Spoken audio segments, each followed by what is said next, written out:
I'll just say hello to everybody as people are getting on the webinar. We're just going to give it a couple more minutes as people enter the Zoom room.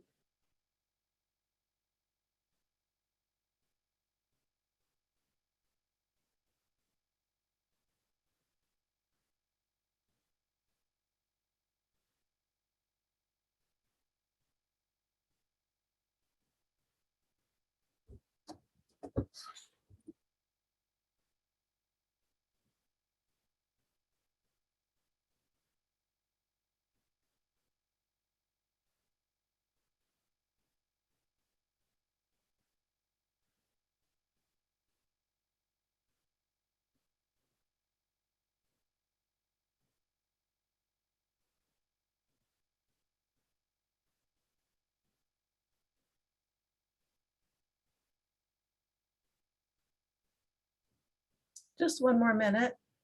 I can see the numbers are continuing to increase.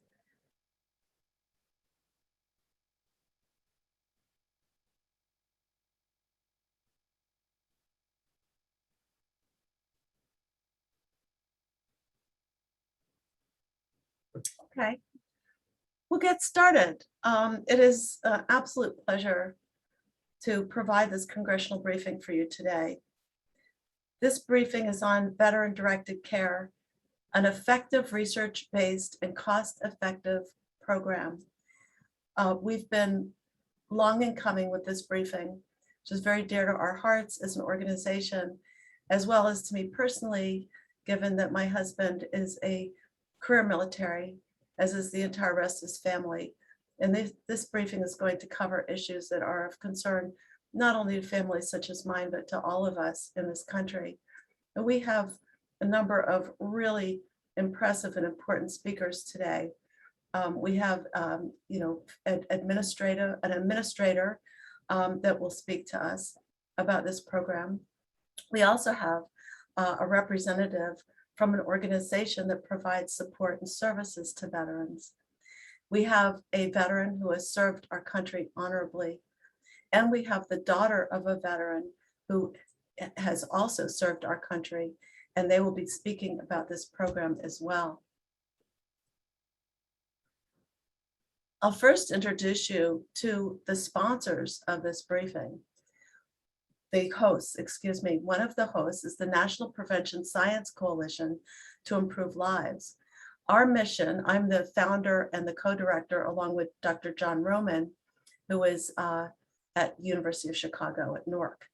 Our mission is to take the prevention science knowledge, practices, and policies that have been amassed in the prevention science discipline and translate that information to inform policy. There's such a tremendous body of knowledge with potential to have an impact and to improve lives that needs to be translated into effective, sustainable practices, systems, and policies. You can see our website here at the bottom if you're interested in learning more about our organization.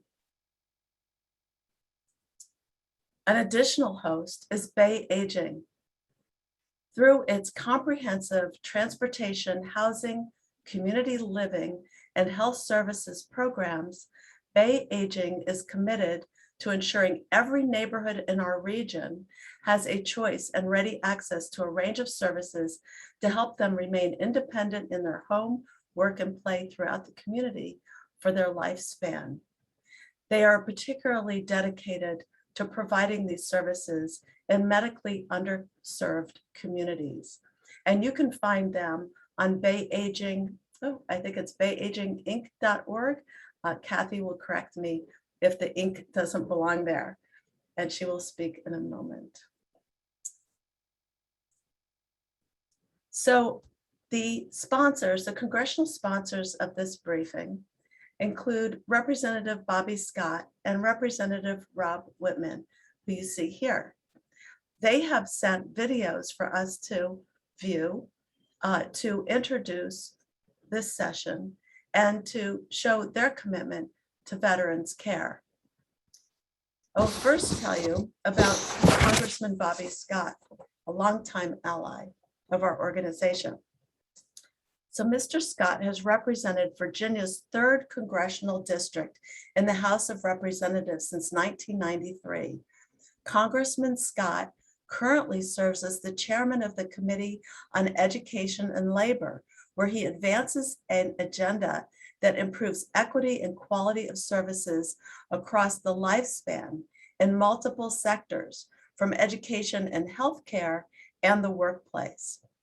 Congressman Scott also serves on the Committee on the Budget, where he is a leading voice on fiscal policy and reducing the deficit. As a former member of the Committee on the Judiciary, he is a leading advocate for reforming our nation's broken criminal justice system. Congressman Scott is a tremendous supporter of our veterans, with several of his constituents in the VDC program, the Veteran Directed Care Program, within his district. I'm going to play for you his introduction.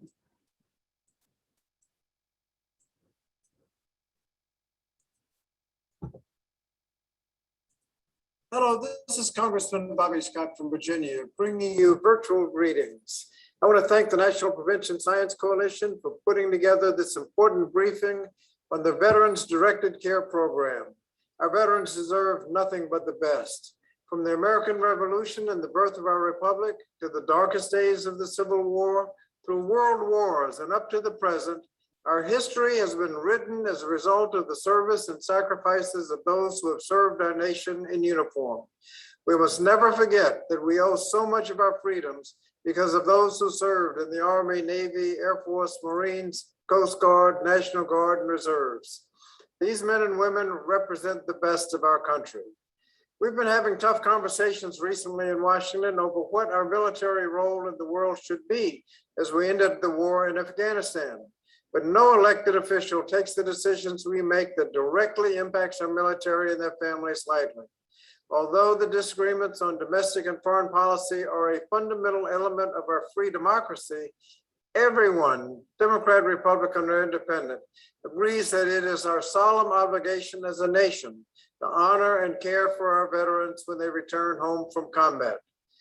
In a quote attributed to President George Washington, he eloquently stated, "The willingness with which our young people are likely to serve in any war, no matter how justified, shall be directly proportional to how they perceive the veterans of early wars were treated and appreciated by their nation." That's why the Veterans Directed Care Program is so important, because as you know, the VDC is an important collaboration between the Federal Department of Veterans Affairs and the Department of Health and Human Services Administration for Community Learning that helps ensure veterans receive home and community-based services they need and delivered in a way that works for them. I'm interested to hear about ways that we can improve and build on the successes of the VDC as we move forward. This conversation we're convening today is coming at an important time. Congress is currently in the midst of our work to improve the caregiving economy and lower the cost of prescription drugs as we work to advance President Biden's Build Back Better agenda. Ensuring that we have a well-trained and well-compensated workforce in the care economy is an essential part of the Build Back Better plan, because we know that providing quality services at home can prevent the necessity of more expensive and less desirable care in hospitals and nursing homes. So I look forward to learning more about research and evidence-based approaches on how we can improve the quality of care for veterans and their families, those who have given so much for all of us. Thank you. Thank you so much, Mr. Scott, for that very, very inspiring presentation in support of this briefing. I'm now going to introduce Representative Rob Whitman, who also sent a video to our conversation today. Congressman Whitman has represented Virginia's 1st Congressional District in the House of Representatives since 2007 and is focused on strengthening our military and supporting veterans.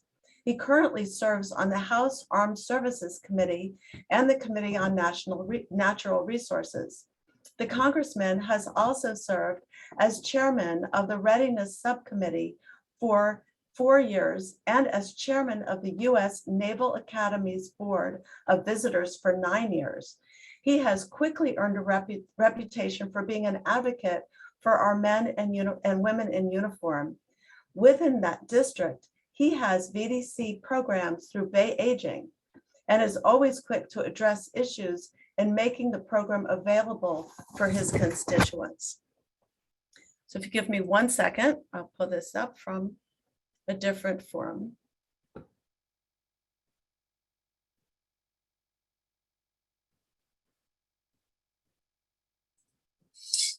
Well, hello, folks. I want to thank each and every one of you and what you're doing with the veteran-directed care effort. It's great to see the coordination between the VA and the Administration of Community Living and making sure that our veterans have what they need. And most importantly, making sure that veterans themselves, along with their health professionals, their doctors, their caregivers, can determine what care is best for them. This veteran-directed care is extraordinarily important. I'm glad to see different agencies working together.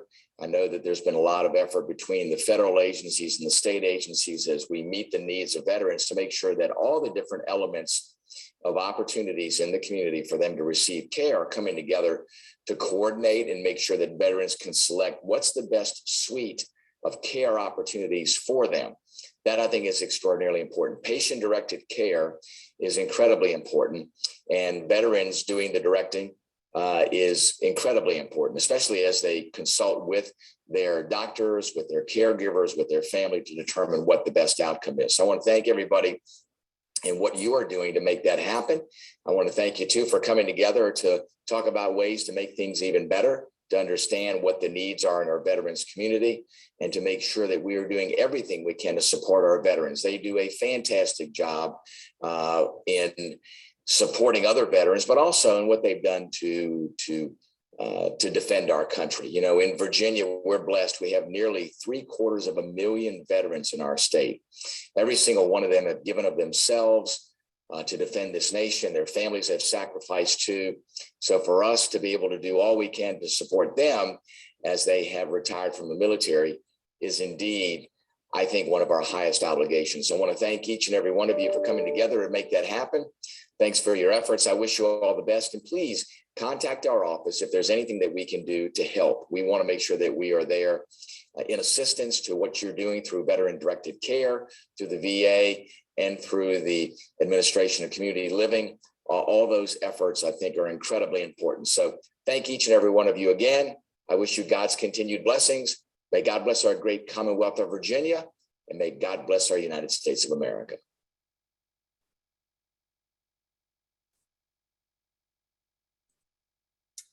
Thank you so much, Representative Whitman, for those comments. I think it frames the entire session very nicely. I'm now going to go to Kathy Veasley Massey, who is the president and CEO of Bay Aging and an organizer of this congressional briefing.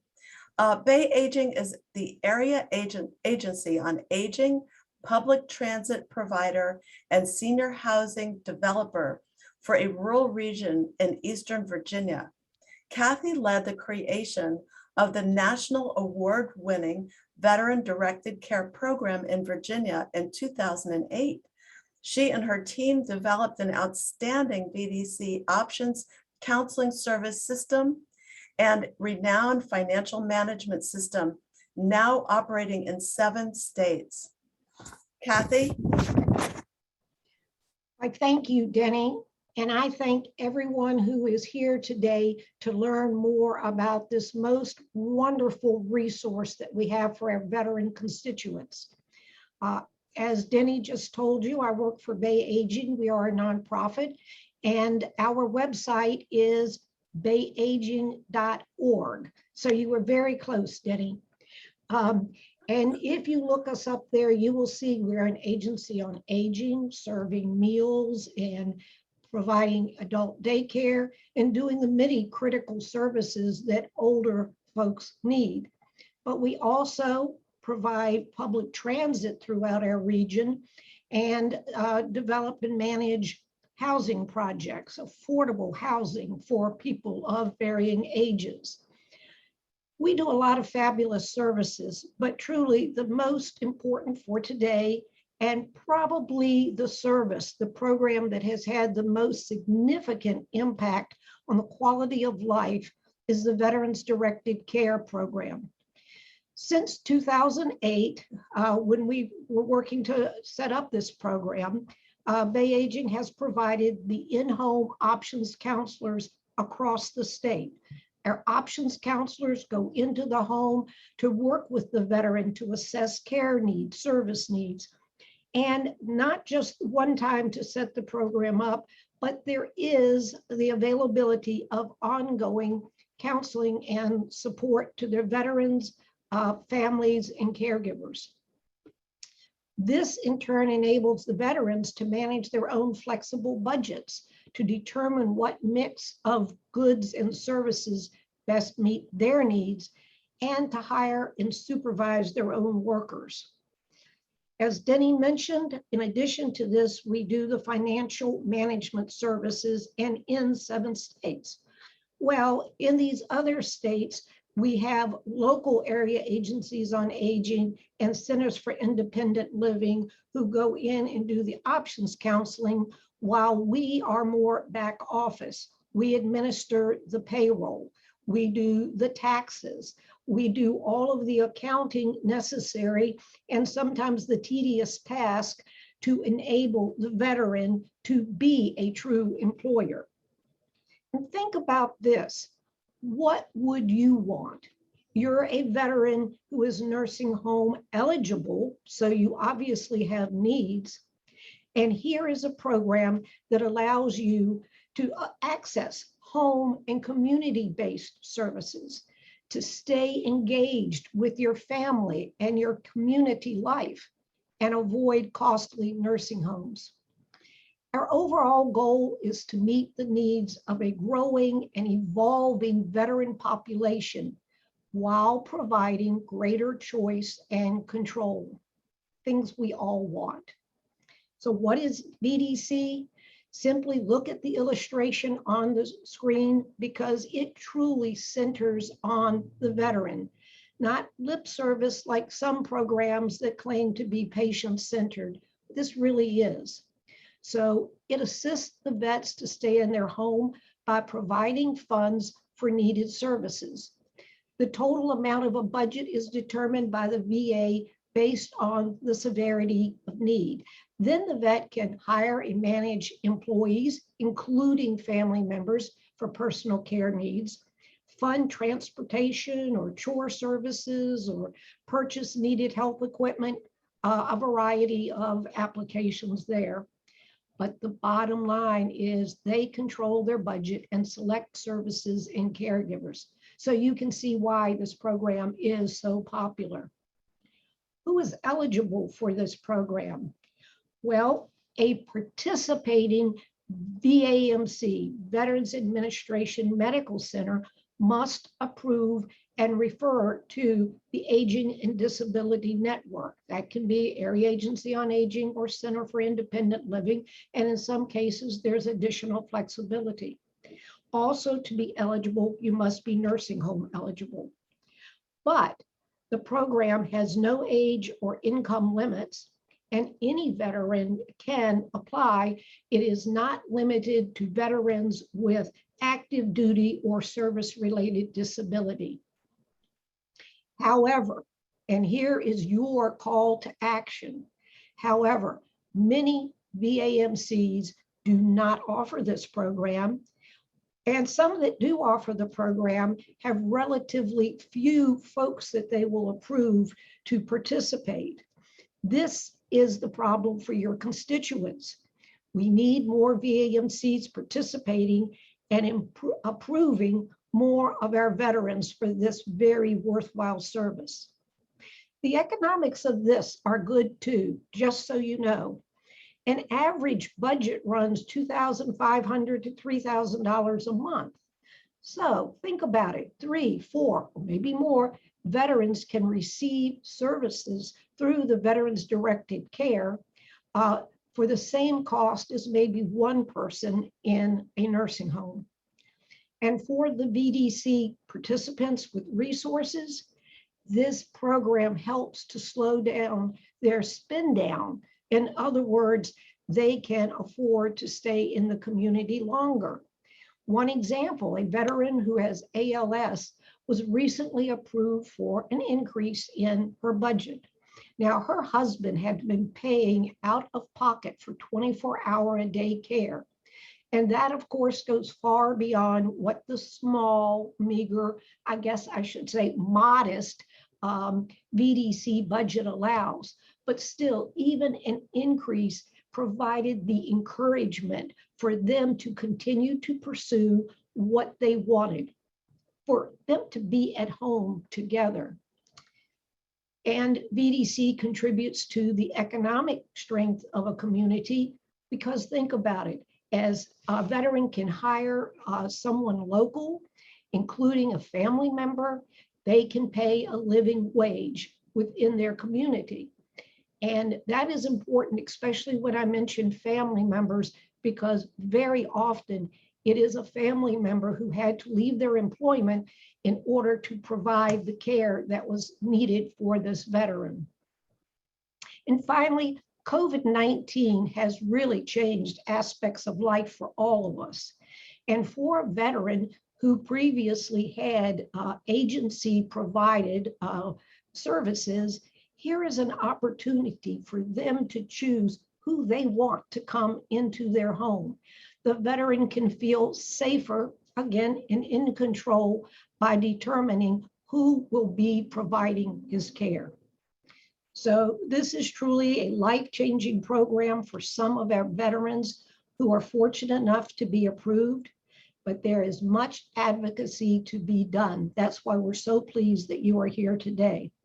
But now it's time to hear from our really key speakers, those who developed the program, who work in the program like us, and the veteran heroes who can talk about their experiences. So thank you for being here.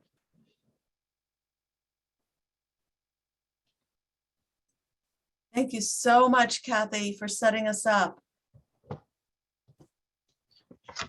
I am going to stop my share. And I will now introduce Lori Gerhart, the Director of the Office of Interagency Innovation for the U.S. Administration for Community Living, or ACL. The Office of Interagency Innovation partners with numerous federal departments, agencies like the Centers for Medicare and Medicaid Services, and national, state, and local organizations to increase access to self-directed home and community services, and to develop, implement, and replicate innovative solutions that enable veterans, older adults, people with disabilities, and caregivers to maximize their independence, well-being, and health. Ms. Gerhart has more than 40 years of experience partnering with others to serve vets and their caregivers in need of long-term services and supports. Ms. Gerhart, you're on. Thank you, Denny, and good afternoon, everyone. It's a pleasure to be here with you today. For those of you that may not be familiar with the Administration for Community Living, or ACL as we like to call it, I'd like to tell you a little bit about our work. The Administration for Community Living is an operating division within the United States Department of Health and Human Services. Everything we do is based on the fundamental principle that older adults and people of all ages with disabilities should be able to live where they choose, with the people they choose, and fully participate in their communities. Our agency helps make this principle a reality for millions of Americans by funding programs that provide services and supports directly to older people, people with disabilities, and family caregivers. ACL also invests in research, education, and innovation, and advocates to ensure federal policy and programs consider the needs of both populations. ACL works closely with states, tribes, the Aging and Disability Network, and most important, with older adults and people with disabilities themselves to ensure that our programs are tailored to the unique needs of the people they serve. Our programs work together to encourage and support health, independence, resilience, and self-sufficiency throughout the lifespan, and they play a critical role in reducing costs of healthcare. They are provided primarily by a network of more than 20,000 community-based organizations like Bay Aging, for example. Through this nationwide network, we serve more than 10 million people every year. One of the nation's many strengths is that the local community organizations are staffed and operated by the people that live in the community, and in many cases by people who are served by our programs. They have firsthand knowledge of the services and resources available locally and of the needs of the people they serve. They also are very familiar with the culture of the community too. Another key strength of the Aging and Disability Network is the partnership they form to achieve common goals. The network really is greater than the sum of its parts. Partnerships are equally important at the federal level. Expanding opportunities for community living doesn't fit neatly into one agency or even one department. It involves access to community services, healthcare, housing, employment, inclusive education, transportation, and more. Therefore, ACL also works closely with other federal agencies on issues related to disability, aging, and community living. I'm pleased to be on this panel today to speak about our partnership with the U.S. Department of Veterans Affairs on the Veteran-Directed Care Program, or VDC. In 2008, ACL designed a state grant program to help more people avoid the need to move to a nursing home. The program had two main goals. The first was to make it possible for more people to get the services they need to live in the community. And the second goal was to give people more control over which services they receive and who provides them, so that support is focused on the things that are most important to the individuals receiving the services. At the same time, the Department of Veterans Affairs was exploring innovative strategies to serve younger veterans returning home from recent conflicts with injuries and illness that required long-term services and supports. At that time, the U.S. Department of Veterans Affairs had only three options to offer younger veterans: an agency-based home care program for 4 to 5 hours a week, adult day services, or nursing home care. And there were challenges with these options. The home care program did not provide enough hours of care to meet the needs of the veterans. The adult day services program was helpful, but some veterans reported that they felt like they were being sent to, and this is their language, quote, a babysitting program. And most younger veterans didn't envision themselves living in a nursing home for the rest of their lives. Many of them were only in their late teens, 20s, and 30s. This isn't surprising, as the vast majority of people do not want to live in a nursing home. At that time, we knew through research and experience with self-directed programs that with supports, veterans in need of nursing home level of care could continue to live at home and participate in their communities. We also learned that we could serve more veterans with the same amount of funding by providing them a self-directed option. There was opportunity to provide veterans the care they needed in a setting they chose, provided by the people they know and trust. The Administration for Community Living and the Veterans Health Administration joined together with 20 states, community-based organizations, and VA medical centers to develop the Veteran-Directed Care Program, and Bay Aging was part of this group. Using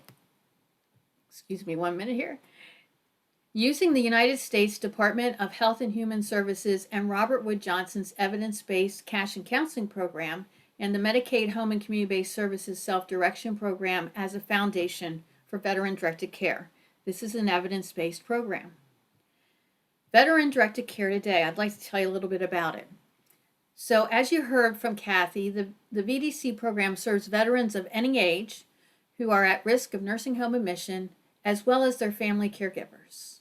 The program starts with a person-centered assessment, and a person-centered assessment involves listening to the veteran. We know that the people who need care and services know what's working and know how to sometimes solve what it is that isn't working, but maybe do not know how to access some of the programs that could help them with solving those situations. So the person-centered assessment documents what is important to the veteran, their needs, and how their needs could be met. With support from a trained counselor from ACL's Aging and Disability Networks, veterans manage their own flexible spending budgets, decide for themselves what mix of goods and services best meet their needs, hire and supervise their own workers, and purchase items or services that help them live independently. Through the Veteran-Directed Care Program, veterans design their care to fit their life and goals for independent living, rather than making their life fit the care offered through the traditional service system. Today, 70 Veterans Affairs medical centers in 37 states, Washington, D.C., and Puerto Rico have partnered with the Aging and Disability Network agencies, including state units on aging, Aging and Disability Resource Centers, area agencies on aging, and centers for independent living to offer the program.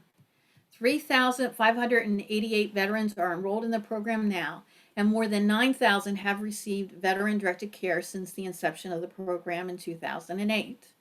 In general, veteran-directed care participants are more likely than veterans in the traditional VA Homemaker Home Health Aid program to be younger, have higher levels of service-connected disabilities and priority group status, and live in rural areas. The program has demonstrated the power of partnerships between healthcare organizations and the Aging and Disability Networks, and the power of self-directed care to help people live in the community and avoid nursing home placements, which people overwhelmingly prefer and which also saves money. A comparison of healthcare utilization data from the 6 months before veterans enrolled in the program and the 6 months after showed that the program decreases veterans' use of VA emergency departments, hospitalizations, and bed days of care. The VA also found that it can serve 3 veterans with VDC for the cost of serving 1 with nursing home care. We heard about that from Kathy too.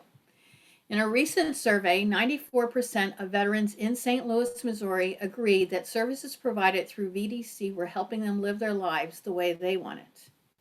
ACL is very proud of our partnership with the U.S. Department of Veterans Affairs and the results of the Veteran-Directed Care Program, and we are working to use the lessons learned from it to expand community living options for people outside of the VA as well.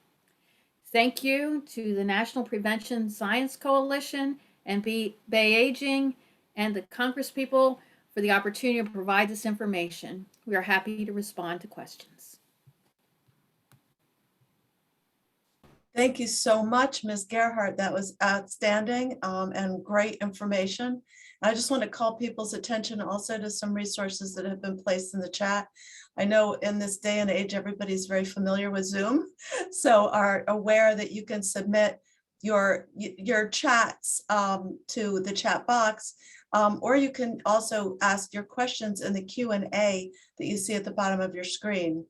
At the end of the presentations and a very short video, we will be opening it up to the audience to take questions and answers.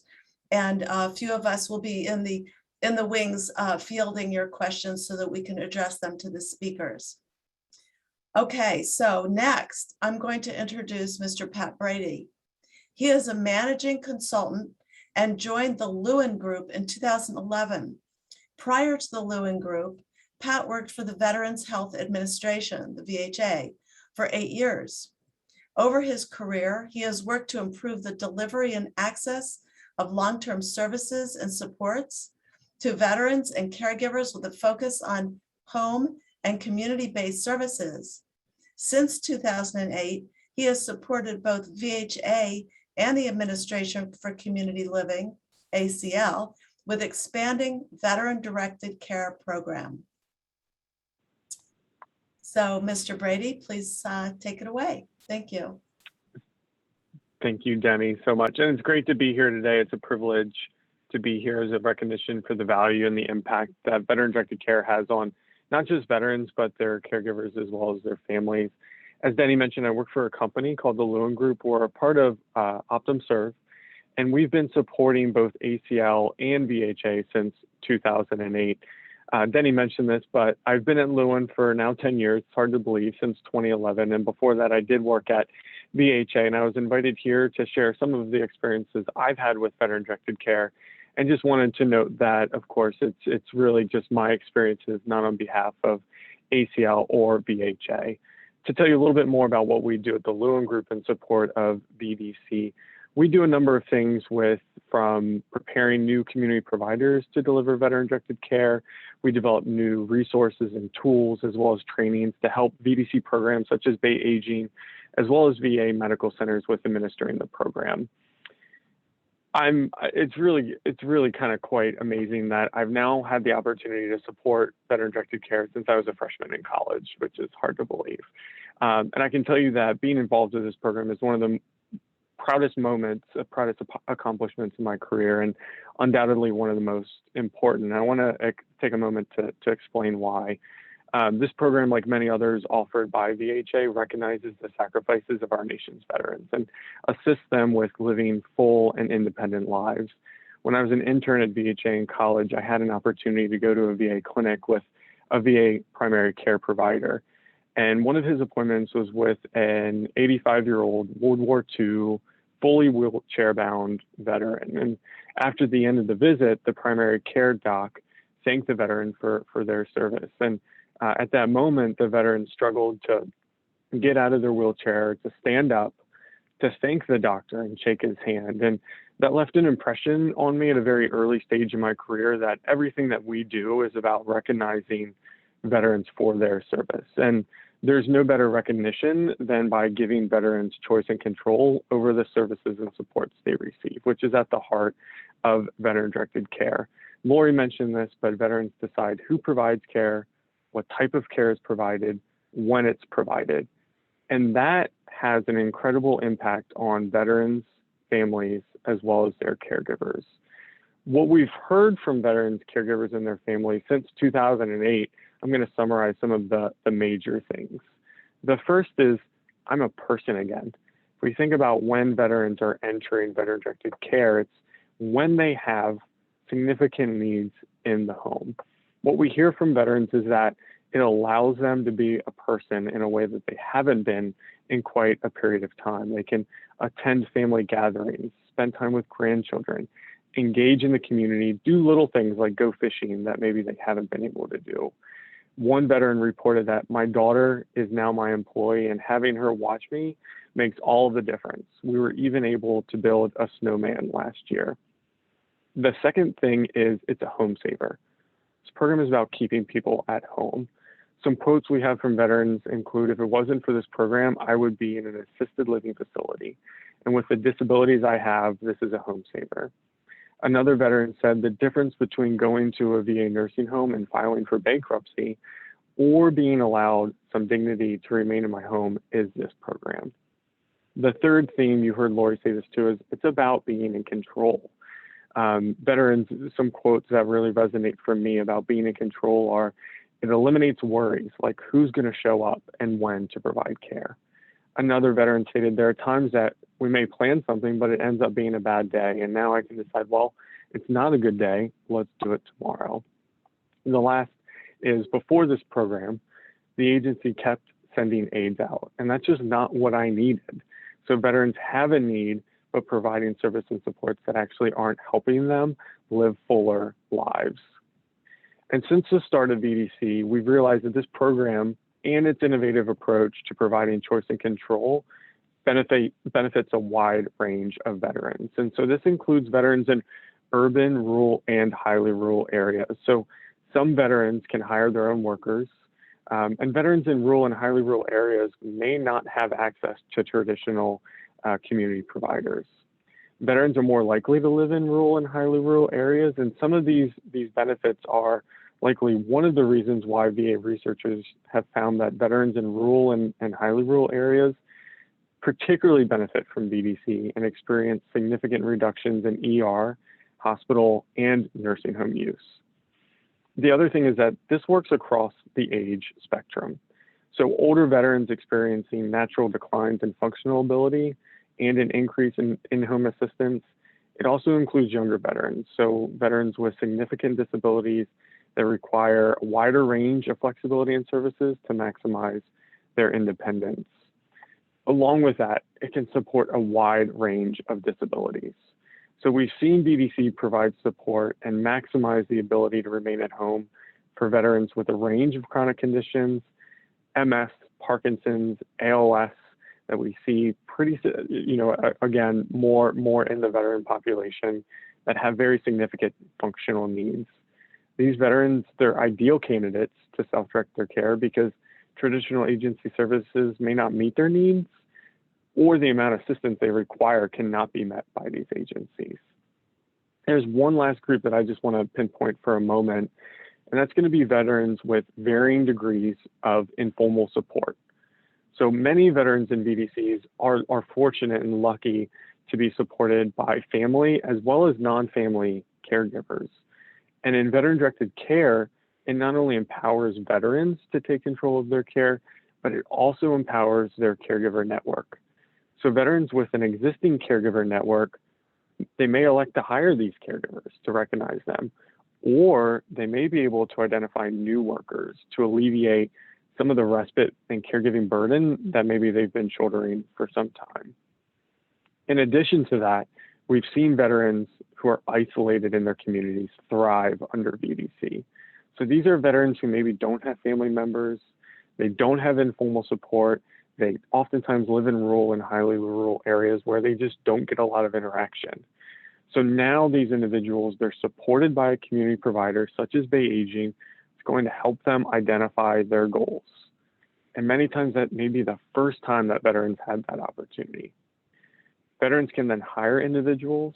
And what we've seen that's just extremely unique is that these workers and those veterans often develop long-lasting and meaningful relationships.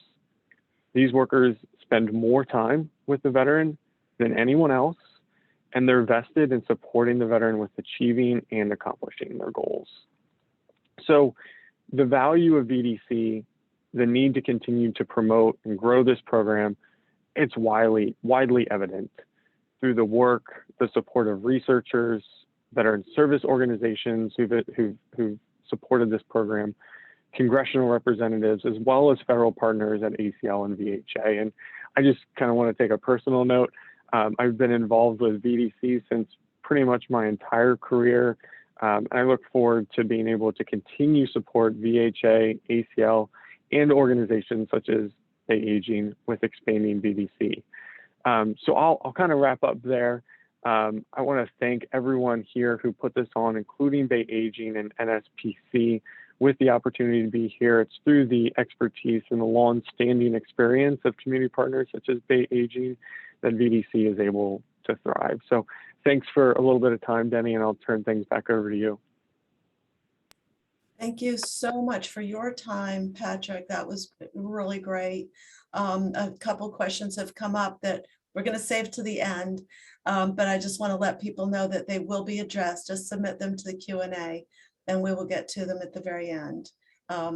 So you don't have to wait too long.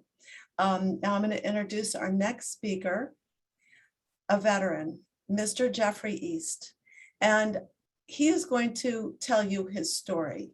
So I'm not going to give an introduction. I'm going to ask him to tell us about his history and his situation.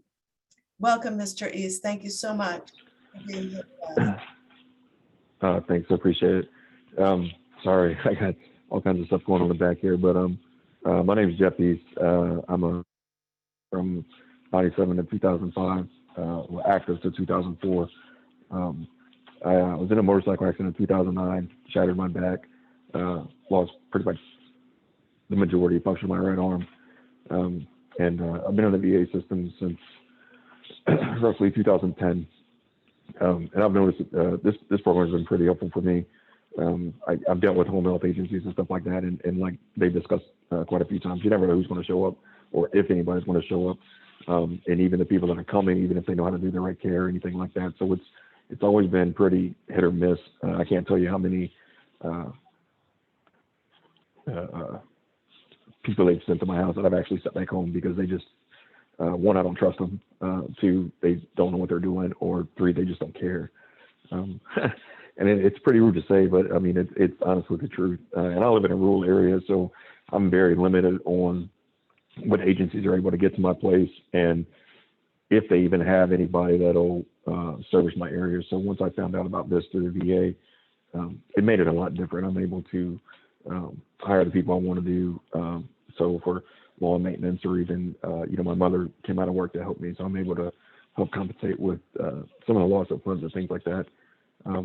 But it's nice to be able to direct what I have going on and be the person in charge instead of somebody else telling me this is all you get, you're kind of stuck with it. Or this is the only person that's available. It's kind of take it or leave it kind of deal. And it does hurt. It hurts the even the rehab process, because like I said, you can't really plan anything because you're always worried if who's going to show up, or the person that shows up, if they're going to know what they're doing. And even having a long-term partner, I went with an agency, within 5 months, I had 3 different caregivers. So by the time you teach them how to do something, they're gone. And then somebody else is in this spot and doing this, that, and the other.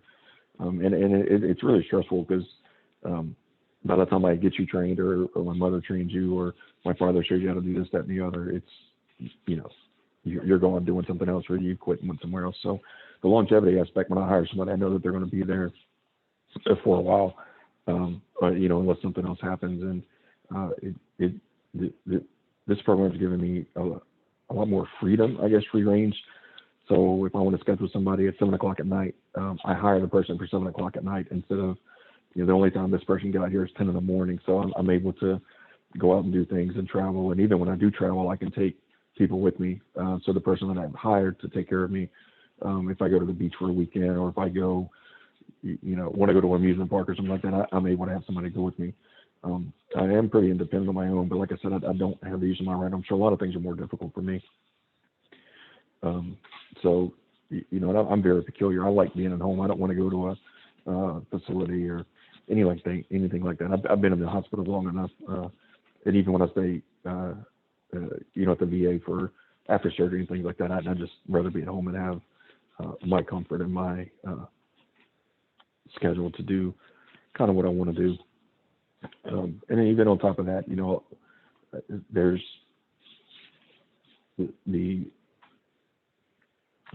I guess the mental aspect that I'm still in charge of my life instead of somebody else telling me that this is what you get, and this is who you are, and this is all we can offer you, and things like that. And it would be nice to I guess have more funding and things of that sort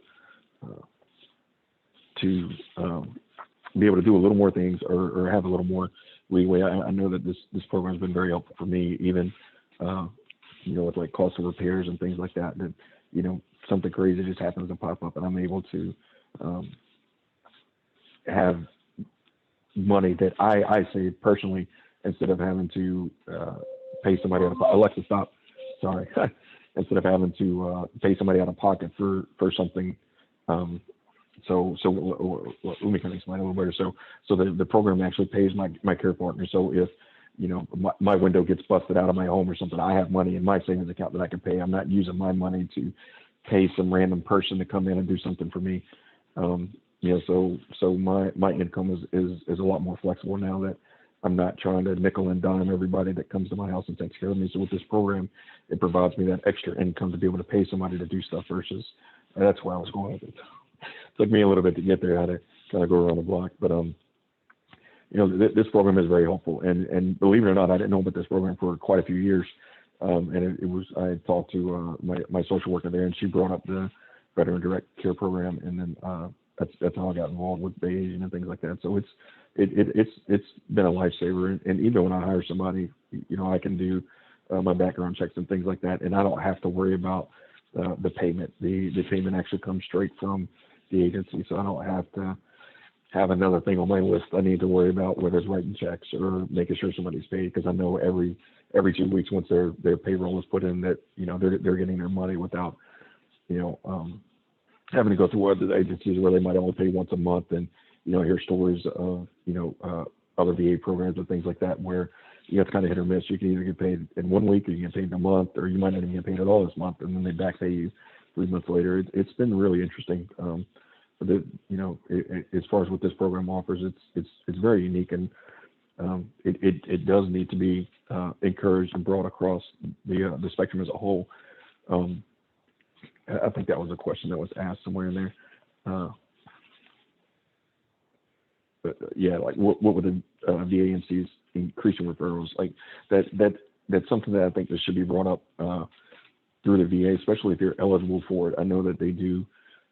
We do like our annual evaluations and things like that, even where we meet our people, and it would be nice to have that this program widely spread throughout the VA systems for persons that could use it. And there's plenty out there that could, especially a lot of us do live in rural areas and country zones and things like that. And it does make it difficult to find people that are able to help or willing to come out and help, I should say, that work through an agency. So it's, being able to control everything is beneficial. And it's very helpful for me. So, I don't really have much else to say. I mean, if you guys have questions, you're more than welcome to ask. It's, I really enjoy the program. I'm very glad that I found out about it, because it has been a huge lifesaver and ease of mind for me to be able to interview who I want, hire who I want, and set the schedule up the way I want it. So I do appreciate what you guys have done, and it does need to be spread throughout the VAMCs and even throughout other states. So, but yeah, I do appreciate the time, and thank you so much, Denny, for giving me a chance to talk. But if you guys have any questions, feel free to text me or ask a question through, and I'll be more than willing to ask, or helpful to ask, or whatever the case may be. So thank you, dear. I appreciate it. Thank you so much. This was great. Yeah, any questions, stand by, Jeff, just in case there are questions towards the end. I think, everything that you spoke of just really points to the absolute essential features of having this kind of care, irrespective of where you incurred the injury, whether it's in active duty or subsequently, because you've served our country and deserve the outstanding care regardless. And I'll point out just quickly that quality of care has a lot to do with longevity. And so we're really, not only improving the quality of people's care, but and their health and well-being, which has a lot to do with predicting, how long they'll live and how, the kind of level of well-being that they'll have throughout their lifespan. So it just could not be more important for those people that have served our country so bravely. So thank you very much for being here to demonstrate the importance of this program, Jeff. And I'm going to go now to Maddie Thwett, who is the daughter of James Woods. And as with Jeff, I will ask her to tell the story so that we can understand the importance of this kind of programming. Maddie. Good evening, and thank you all so much for having this opportunity to discuss such a valuable program. And there was a lot of talk about rural areas, and I can attest to that. I'm actually from a rural area in Virginia that's near Roanoke, Virginia. And so my dad, 85 years old, he is legally blind, he has Alzheimer's, and he's incontinent. So my mom, who is 84 years old, was taking care of him solely by herself. And he was being serviced through the VA Medical Center in Salem, Virginia. And they did provide some services for her through local programming of health services. But the issue with that was they were sending different people. It was never consistent. And so, as you all know, patients that have Alzheimer's, they don't remember a lot when it is consistent. So imagine the frustration that came out when there were different people in the home. And my mom was very uncomfortable because, they live there by themselves, and having different people come in, and at times people wouldn't even show up. And so that really was bothersome. And so my husband and I live near Richmond, Virginia. So we knew that we had to jump in and do something to help my mom out. And so we actually received my dad a little over a year ago, and he lives with us. And so I was able to switch all of his services from the Salem VA to the Richmond McGuire Veterans Hospital. And that's actually where I found out about Veterans Direct. And so it took some time to get the paperwork in, but I will tell you, it was very worth the wait. And they also just kept you in the know through each step. So although it was a process, like with anything, you were not in the dark wondering what's going to happen next, what's the next step. From the beginning to the end, just very, very grateful for the services. And then when I tell you that Virginia Direct has changed my family's life, I speak that wholeheartedly, because being able to hire family members who are familiar with my dad has been so valuable. My dad's a very proud man, always has been. And without this, there would be no doubt he would be in a nursing facility. And we did not want that. So Veteran Direct has allowed us not to put him in a position like that. And we're so grateful. And Bay Agent, I can't say enough about them. Miss Kathy spoke earlier, and I just want to say to them, and especially Mrs. Mary Jane Kipper, phenomenal. Even going through the vetting of the employees and just the kind, spirited, wanting to care and wanting to understand who my father was, not just a business transaction that, okay, we're going to get you in this program. I can't say enough about the care that we received from the whole team at Bay Agent. They have made all of this so manageable, because without this program, we would not be able to manage my dad. And with him moving here with us, obviously we have jobs. And so trying to work around and have a schedule, Veterans Direct has allowed us to be able to do that and be able to not be, in some type of financial strain. So it's been a blessing. And when I tell you the efficiency of Bay Agent between the electronic timesheets, they've made it just so simple. And they send reminders out every 2 weeks to say, make sure you turn your timesheets in. Just valuable. And I tell you, one of the biggest things for me and my family is our quarterly reviews, where we go over activities. We set personal goals, we set health goals. And these are things that when you take care of a family member, you may not really think about those things because you're at home and it's no big deal. You think about goals and all that on the job. But it really gives you an opportunity to say, what is the next level that I want to take my dad? I know Ms. Kipper always says, well, what are you working on for this month? Has he increased his exercise, and has he increased his activities and things like that? And how is his nutrition, and how is he eating? And they always check up to see, when was the last doctor's appointment? And I was very pleased to announce that my dad is fully vaccinated with the COVID-19 vaccine through the Richmond VA, and that was streamlined, just wonderful. And I just can't say enough about everything that this program has done for us. And I will tell you, my husband now is in day 30 in the hospital from COVID. And so we had to take my dad back to rural Virginia with my mom temporarily until we can get our home straight. But again, my mom is able to be compensated for that. And, things that you don't think of, like how much detergent she uses just to wash the bedding and wash the clothing. And so the financial resources have been phenomenal to help my mom, who is on a fixed income, to be able to do these things for my dad. Everything is just, it's like we are a new family. And just the fact that we can spend more time with my dad, and to know that he's being taken care of, and to know that this program is needed everywhere. And as I say, we were able to get the program through the Richmond McGuire Veterans Hospital, because the Salem Veterans Hospital, they don't offer Veterans Direct. And so as a family of a veteran, I would just say to anyone listening and anyone in our audience, if you have any way to try to expand or increase these services, they are so, so needed, as I'm a prime example of the need. And I'm just one of many. And so the more VA hospitals we can get this program, pushed into, the better off for all the families. It just makes a world of difference to be able to work with people who care. And I think that's the key, just the love and the support and anything that we need.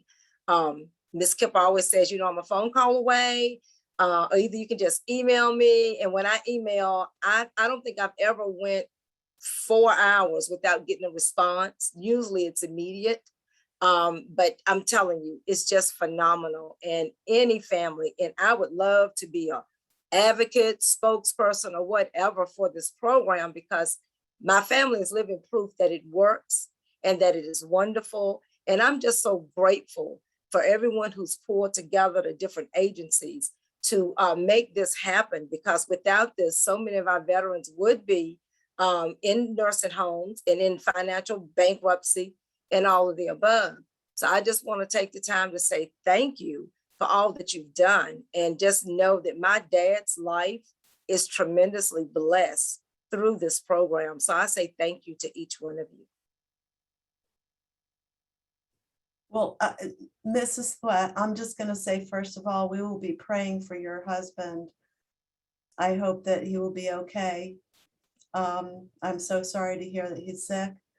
And secondly, thrilled that this program has been so meaningful and so helpful to you in your lives. It really just goes to show how important it is that we think about care, you know, beyond service.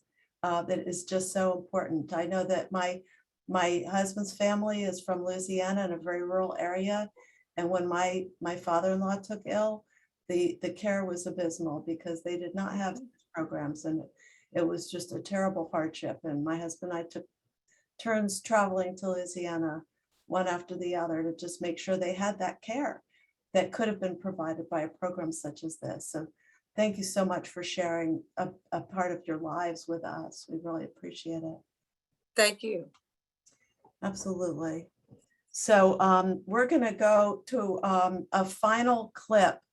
I'm going to introduce Mr. Bobby Vassar, our very own Mr. Vassar. I will introduce him, and then he's going to introduce a short video. He recently retired from a long career in law and related activities, with extensive experience in policy development and implementation at the local, state, and federal levels in the areas of legal services, criminal justice, and human services. He retired as chief counsel for the U.S. House Judiciary Subcommittee on Crime, Terrorism, and Homeland Security. Before that, he served as senior counsel and legislative director to Congressman Bobby Scott from Virginia. And currently he serves as senior counselor to the president of Bay Aging. He is also a current and founding board member of the National Prevention Science Coalition.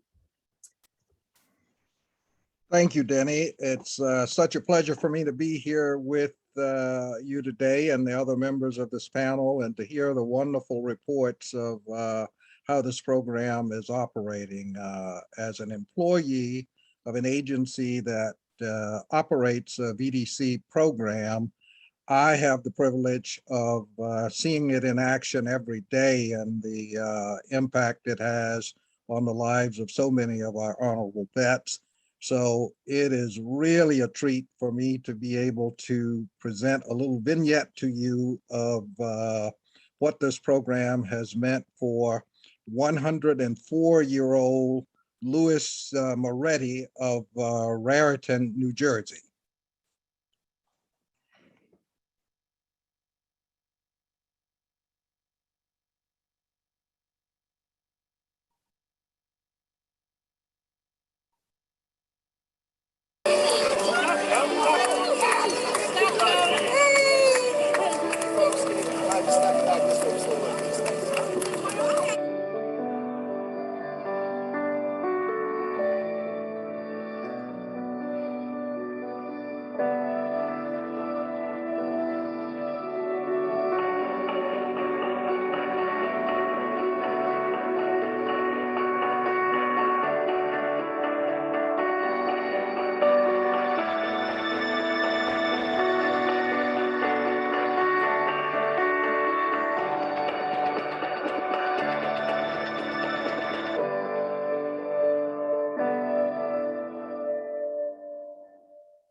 so heartwarming. So heartwarming. Thank you, Bobby. So now, yes, absolutely. Now we're going to take questions, and there's a number of them. So if all the speakers would like to be on video and prepared to unmute if there's a question you're able to answer for us.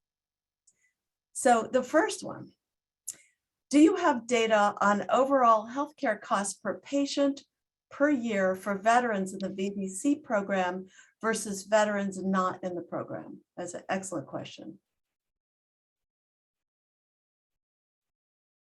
Hi, Denny, this is Lori. I'll take a stab at that question. So if you just bear with me a minute.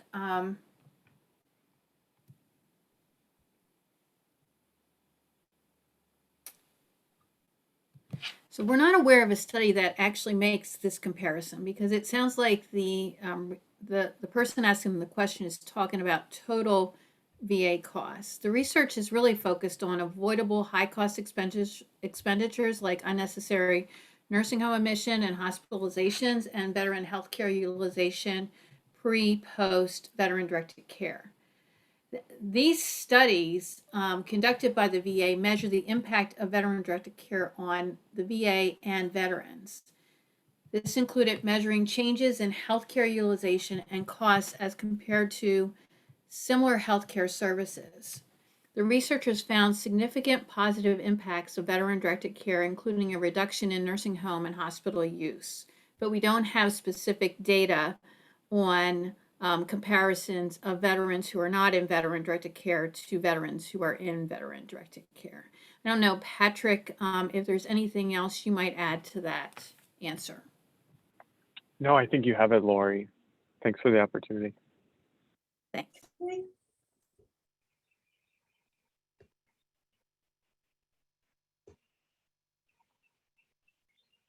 Kathy? Oh, sorry. Did you have anything to add, or do you want to take questions from here on? You're on mute.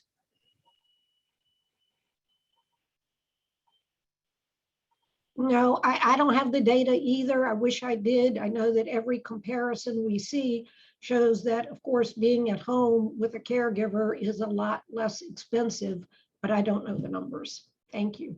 Sure. Kathy, do you want to take some of the questions?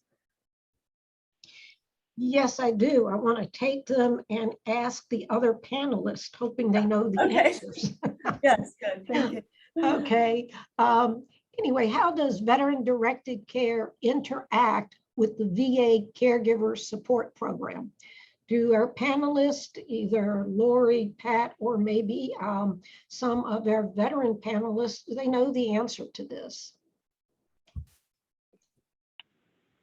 I'm happy to start.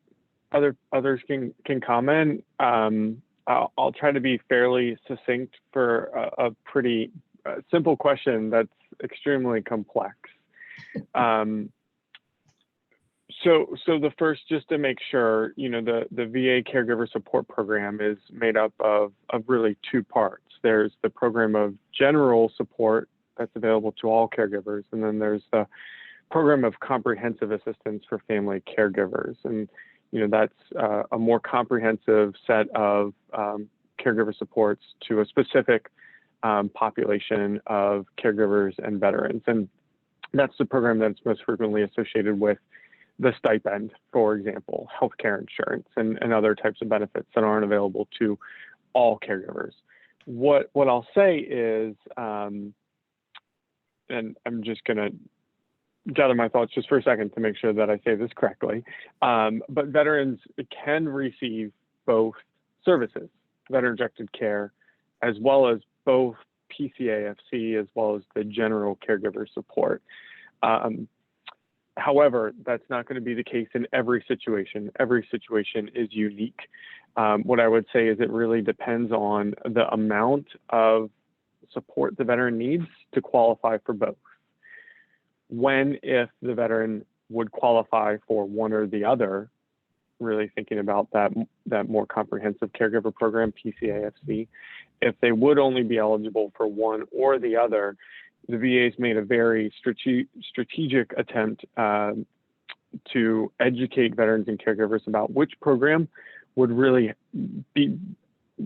best support them.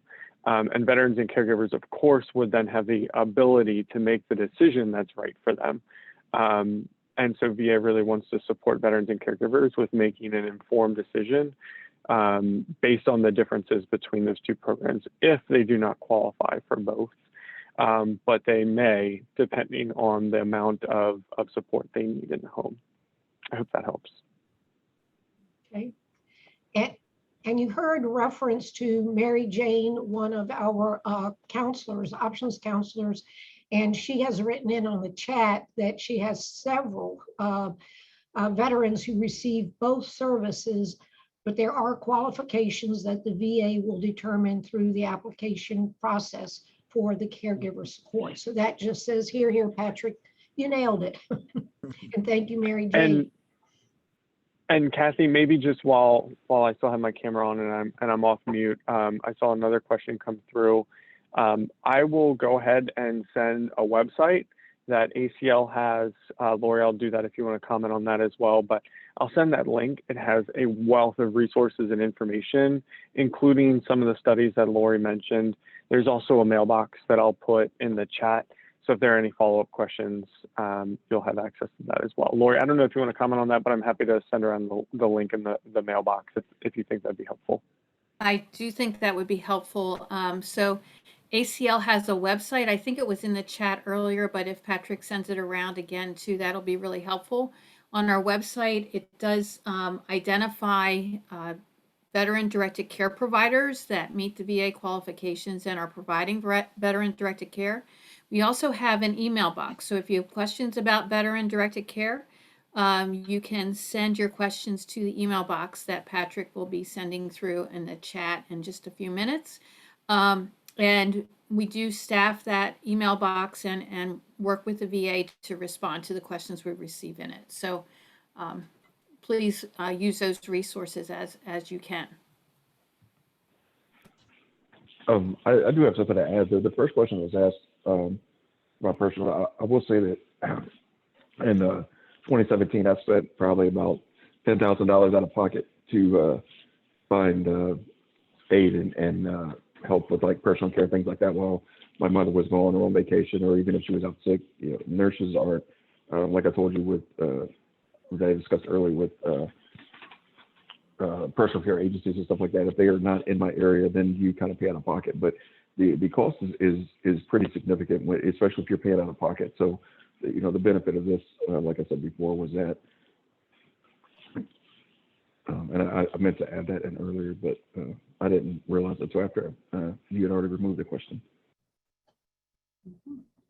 Thank you. Anyone else? Well, then I think we could go to, I'm going to combine several questions into one, because a number of these questions, there are variations in the way they were asked, but the questions are about how to expand the program, how best to approach a VAMC where they don't have a program. And I know Georgia in particular asked, but this could be anywhere in the nation. If there is no program, how do you encourage them to start a program? And if there is a program, but they have a very limited number of individuals they refer, what kind of advocacy might increase their willingness to include more people?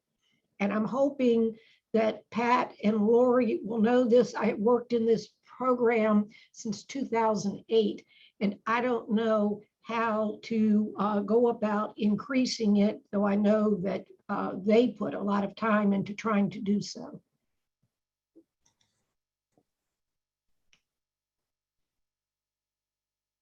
Patrick, do you want me to start and then you'll add in? It sounds great, Lori. Okay, thanks.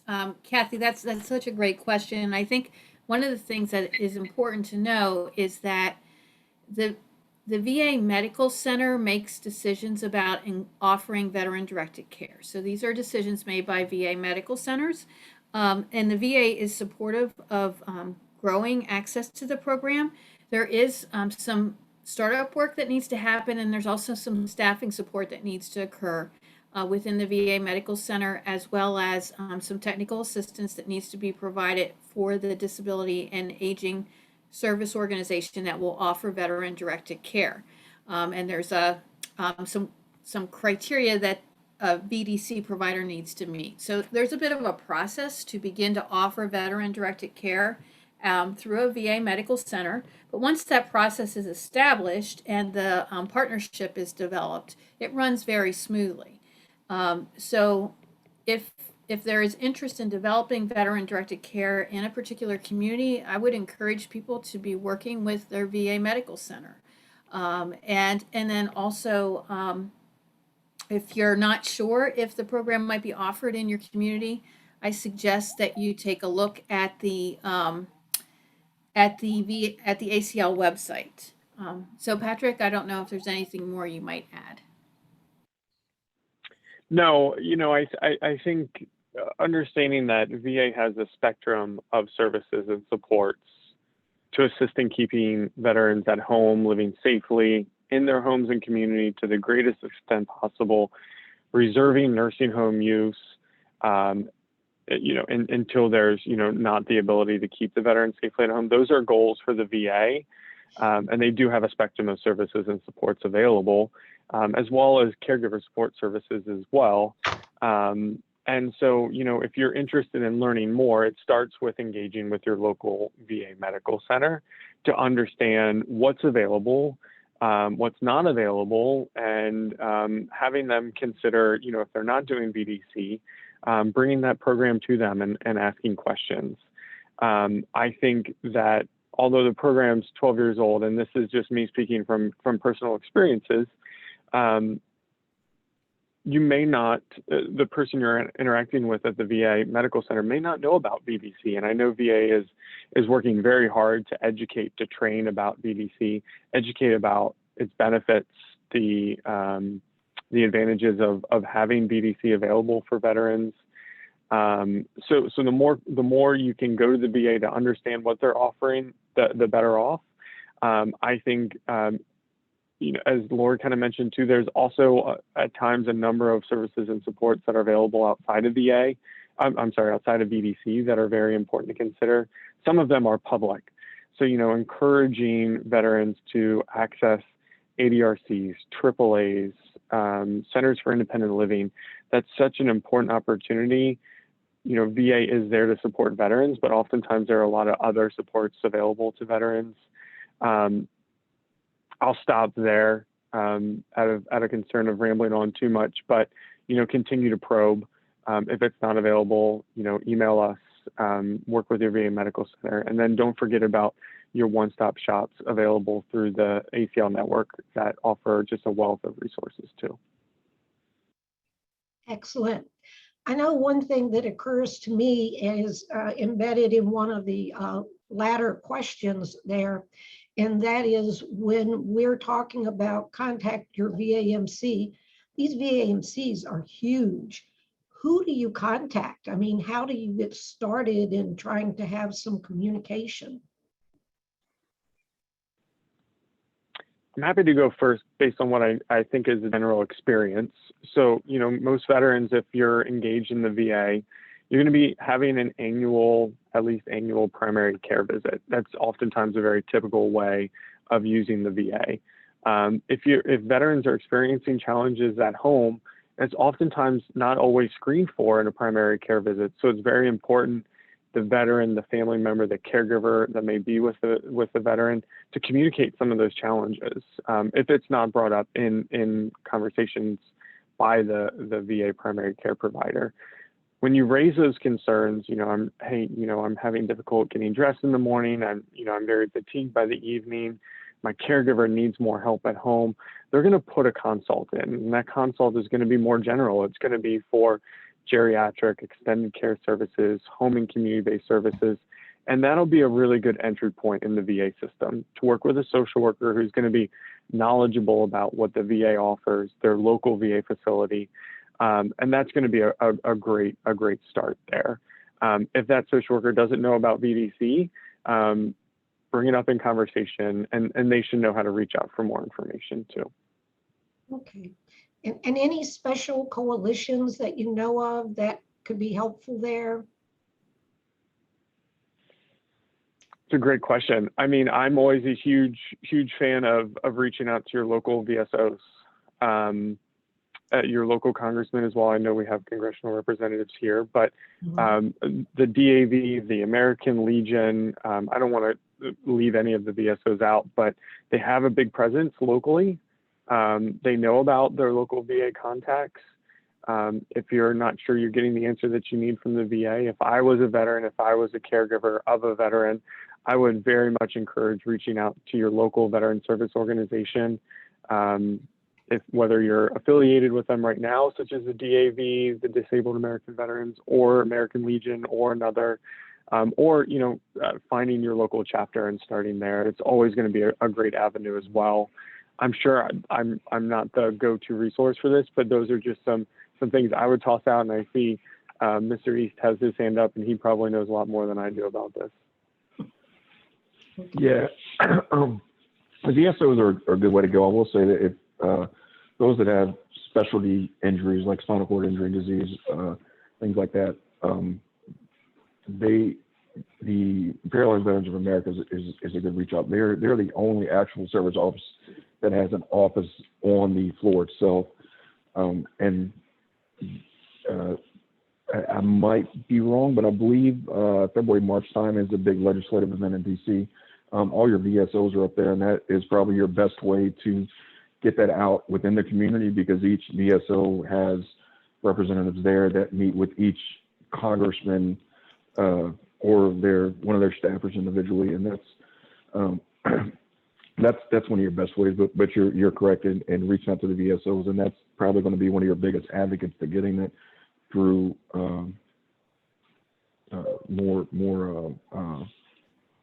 prominent through the VAMCs, because with our VA here, I'm not sure how it is now. I'm not quite as active with our service organization, but we met with our director every Monday, and every quarter we met with all the chiefs through prosthetics, chief of nursing, chief of staff, everybody once a quarter, and brought up these actual specific issues that we run into as far as making it more widespread, or even getting it within the system itself. And like I said, I didn't find out about this until late, but that is probably going to be your best way to get that out. Great information from everyone.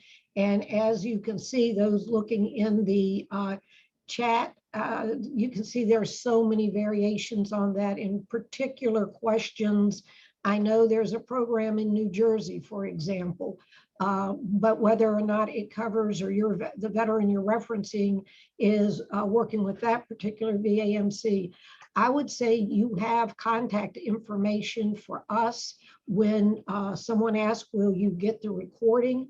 When you get this recording, you'll have contact information for Bay Aging. Feel free to reach out to me, or as you've already heard, Mary Jane Kipper, who is the real powerhouse here.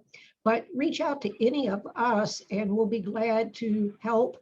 Lori or Pat, I know everyone here would be glad to help research and answer some of those specific questions.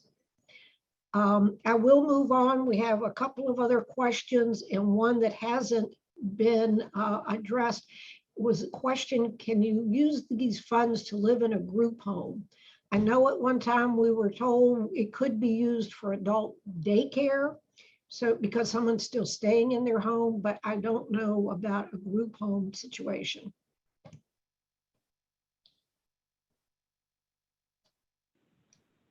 No one knows? Okay. I'll just, from what I understand, it's going to be very situational, based on how you define group home, what services are offered. I think there's just a lot of variability within that. That's a little bit hard to pinpoint. So, I mean, I would say, that, Kathy, kind of as you mentioned, there are plenty of situations where it likely wouldn't be appropriate to have a veteran in VDC in the group home, but there very well could be situations that it would make sense. It really depends, I think, on the situation. And so I hope that helps maybe just a little bit. I don't think it's a hard no, but I think it's a very tricky question. Mhm. Like a lot of the items here today, it's very specific to the individual. And to the question of, is there a limit? I think to the number of folks who can enroll. And I think that's what Lori was referencing and Pat, when you're talking about, it really depends on the VAMC. They are setting the limits. I don't think there's an external limit across all the VAs, unless someone else knows something I don't. Okay. And I'm not sure, again, that we're going to get to everyone, but we have a minute left, and Denny has the question, and I want to give that minute to Denny. And as I said, feel free to follow up with any of us later, or if you have to hop off. Bless you, Kathy. No, I really just wanted one last statement, succinct. You talked about a call to action earlier, Kathy. What can legislators, what can policymakers do to scale VDC programs? Well, that's a tricky one. And I would say if you talk with your congressman, you talk with your senator, they can inquire, though I would say the best is if you can convince a particular VAMC. But I can tell you, we have talked with a number who are not ready to participate. But I think you get your coalition together, you get the facts together, you have someone with you when you talk to them that can be knowledgeable about the cost savings and the benefit, because all these VAMCs, they want to do good. But I think, Lori, someone was referencing, the workloads are such that this is one new thing to set up and administer, and that can be very, very difficult. And it's when people's workloads are such that they can't keep up, one more new thing is difficult. But I really think that in Congress, you're in the catbird seat because you have more control than any of the agencies, really. So I would say, talking with your congressman, they could be in touch. They could encourage the VAMC. Well, we're talking with congressional offices right now, as well as state. And so I wondered if there was something we can ask them to do or look into. Well, we posted the address, the ACL address, where these congressional reps can look to get whether or not there is a VAMC that's active in their area, or maybe part of their state's covered and part not. So they can look through and look at that.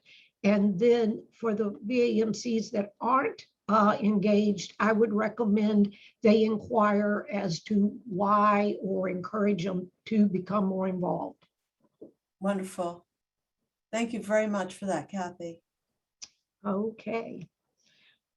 Well, we're at 3:32, and I see again, how do we encourage the numbers? It looks to me, but someone else look and double check. It looks to me like we have covered these either directly or indirectly when we combined a lot of the questions. So if not, I'm going to encourage people to follow up. And then I will now turn this back over to Denny. And thank you all for participating. Yes, thank all of you. Thank you to the panelists for taking your time for this important, very important briefing. And thank all of you who joined to listen to this information, hopefully get organized around this important issue. So I'll end there because we are over time, and just delighted to have had the opportunity to participate in this and to help facilitate. So take care, everybody. Okay, you too, Denny. Thank you. Thank you. All right, bye-bye.